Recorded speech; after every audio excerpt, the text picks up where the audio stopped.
Здравейте хора, и в днешното видео ще се оправим за лягане и да си приготвя чантата за училище. Утре сме сряда и имаме математика, Ч,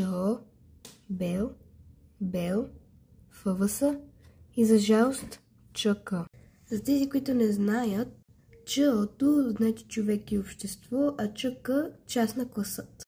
Сега да си извадим папките, като например извадим немският и ЧП-то. Ако всички не знаете какво е ЧП, човек и природа.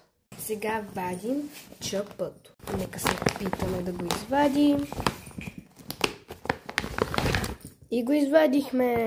Сега го слагаме в шкафът, където са ми всички папки.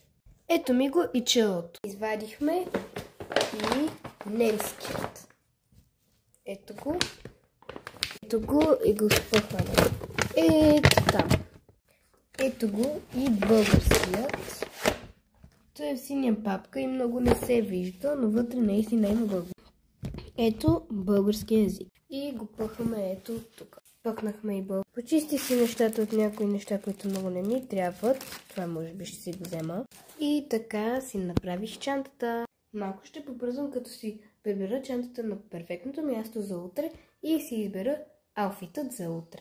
Ще си взема тези кинчета, като ги дрехите заедно, отивам да си измия сега забита. Сега прическата. Добре, сега ще се среша и ще се опитам да си направя някаква, ще си измисля да е на прическа и ще спъсна и утре ще направя по-добре.